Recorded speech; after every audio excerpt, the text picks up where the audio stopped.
I'm really excited today. This is going to be a great informational session.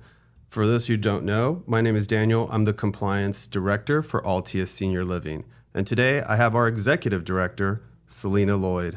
Hi, welcome, Celina. Thanks for having me. I'm glad I'm here. So tell us a little bit about your background. I want to know how you started working with seniors, what brought that passion for you. Let us know a little bit about that.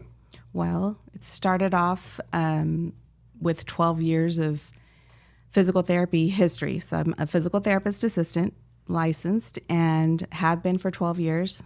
When I was in school, the only thing I said I wouldn't do was work with the geriatric population. And that's who you ended up working with. That's who I ended up loving. That's who I ended up only working with. Of course, that's how it would work out. And I worked with them in the home health setting for most of my career. I also worked in the assisted living setting. So I would go to assisted living facilities and help them, just get them walking, get them strong again, check their environment to make sure it was safe for them to do, their activities of daily living, just so the regular stuff. So to be clear, stuff. You're saying you would go there and you would help them with physical therapy so that they could maybe walk again after an injury, or just their quality of life would improve with their everyday activities. Right, but most often it really wasn't after an injury. Most often it was just deconditioning. They are alone a lot of the time and not motivated to really move. And so I would come in there and just get them moving. And a lot of times it was just by, hey, let's, tell me about, what it was like growing up on the farm while we walked down the hall. Right. So anything. it was also like a social activity for them as well. Absolutely. Absolutely. And it really showed how critical socialization was for that population during COVID.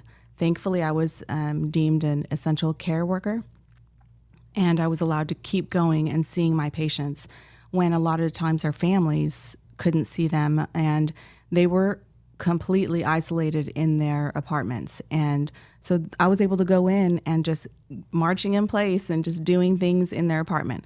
So most of the time when people asked me what I did for my job, I told them my job is having a bunch of grandparents. And That's great. It really is true. I've never been told I love you so much in any job. Well, that's a great way to spend your working day for sure. Absolutely. Yeah. Absolutely. So you also worked on the staffing and the marketing side of that as well? So the last couple of years I did physical therapy. The home health agency I worked for also provided personal assistant services, which acted as assisted living services in the independent living buildings. So I managed a team of aides that would go to the apartments and, help get mom out of bed, or help get dad showered, or make sure that they got their medications. These were additional services outside of the independent living, because correct? home health does not cover those things. Home health covers physical therapy and a nurse to come by, but they don't cover any of the assisted living services like that, any reminders or assistance in those ways. Medicare and home health doesn't cover those things. Well, that's a great point to bring up, because I know a lot of people have questions about that, and sometimes it's really hard to find the answers as to who pays for what is included, and what other services you can have. So did that transition for you into wanting to have your own care home? Well, after having so many years of experience, it gave me quite a wealth of knowledge. And I started seeing that they need somewhere to go after they are no longer fit or no longer safe in the independent living environment. And there aren't a whole lot of people who know about senior care homes. The families send them to the assisted living facilities, and I've been to those facilities. So I'm familiar with the facilities, and I think we all are. The really large 200-plus resident facilities, we see those all over the place.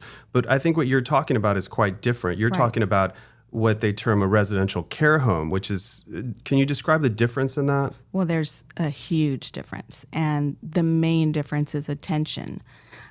Because the amount of people that are in the home compared to the amount of people that are in those buildings, it's enormous. Can you give me an example? Like, what are we talking about, like, as far as a caretaker ratio in one of those facilities compared to a residential care home? So that's a hard number to actually, know exactly, because when the buildings, when the buildings tell you their ratio, they're including every single staff member that they have in the whole building. But I know by being the feet on the ground, there is usually one aide to about 10, 15, 20 patients. That many, okay. Yeah, which means mom and dad are left alone, unattended a lot more often. They are left waiting because they need somebody to help them do stuff. And they're also not, there isn't quite the individual care. Mom doesn't like getting up at 5 a.m. for meds, but that's when the aide is available to do it. That's when it's got to be done. So it's I a very wanted to different ask you about that, because you talk about personalized care. It seems like with, in a smaller home setting with less residents and more caregivers to provide that attention, can you describe that a little bit? How does that become personalized? You mentioned like knowing when mom or dad, when they need their medications, or like maybe at night, when they need to get up to use the restroom.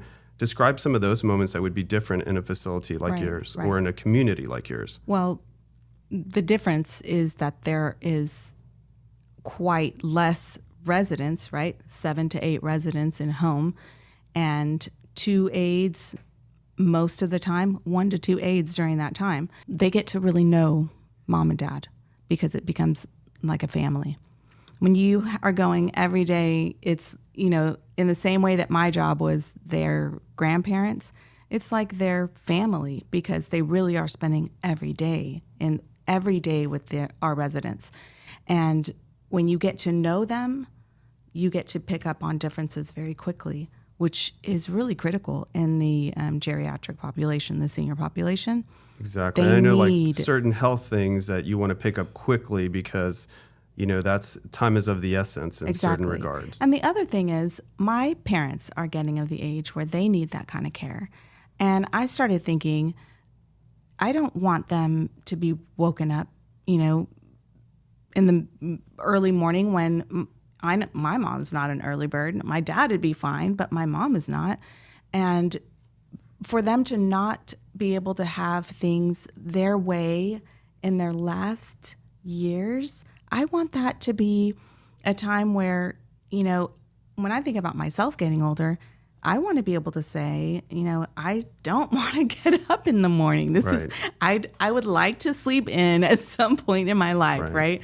So if I can be in a setting where that's something I can say, hey, I don't want my parents or myself getting, anything done the way they don't want it done. I want it to be comfortable and enjoyable for their last years. So no, they don't have to mow the lawn because they're not in their own home. Yes, it's lovely when you can still be in your own home, but that's one of the major differences and really quite beautiful things about the residential care homes, that it is a home. So they still have that home feeling. They can bring some of their items from home. That we highly encourage them to put up photos. Those digital photos just are wonderful. Just personalized things that mean something to them. Exactly. That they like to look at every day. Right. So having a comfortable space, having natural light is important. Having them, just have people around so they're not alone. Those are huge things that when, going in and out of apartments and homes for years, they are alone most of the time, and that's not good for them. Well, those are certainly sentiments that I think a lot of children can agree with. We all want that special place for our parents, especially as they grow older. We want the help to be there for them, but we also want an environment that's conducive to them just having a great everyday experience. So tell us a little bit about Altius. I know that one of the things that Altius states on their website is that there's an Altius difference. Tell us a little bit about that. Like, what makes you different in that way? Well, Altius, the definition of Altius is elevated, which is something that we are doing. That's what we, we feel like this is an elevated experience because we are creating individualized care, and we have more of a concierge type of service. We have a private chef who is amazing. And I've met her, Chef Becky. She is amazing. Right. I love her food. And we've eaten Anytime her that I food. can do a tasting, I'm there. Right. I'm always there. Exactly. So that's one thing that most homes, residential care homes, you're not getting. They're getting a, the aides or the caregivers are the ones preparing the meals. Now, why is it so important to have a private chef? Tell us a little bit about maybe some of the dietary issues that you get in any kind of residential care home. Well, having a private chef allows us the elevated experience. That is the number one thing they care about. Where they live is how the food is. Right. And, the meals were not up to par. They just aren't. And it's important to them. They don't have a whole lot of things that make them happy anymore. They're not working. They're not out there. So, having things like good food, snacks that are available to them, fresh fruit, and, things that they want. If mom says, or the son says, Mom really loves Werther's Originals. Well, we're going to have Right. them there, Yeah. If anything that they require request that they really want us to have, we can have for them. Well, that really resonates even with me because I know my mom's really picky about things. But she also has to kind of have a special diet. So that's something you can accommodate Right. in that way with a private chef, correct? Exactly. Yeah. If they have a cardiac diet or a diabetic diet, yeah, those are all things that we can Now tell us easily a little accommodate. bit more about, I read also that you guys have what is called Sunday suppers. Tell us a little bit about that. And Mm-hmm. also Chef Becky does an interactive cooking demonstration like once a month. That sounds like a lot of fun. So tell Right. us a little bit about that. So we're doing our special Sunday suppers every Sunday.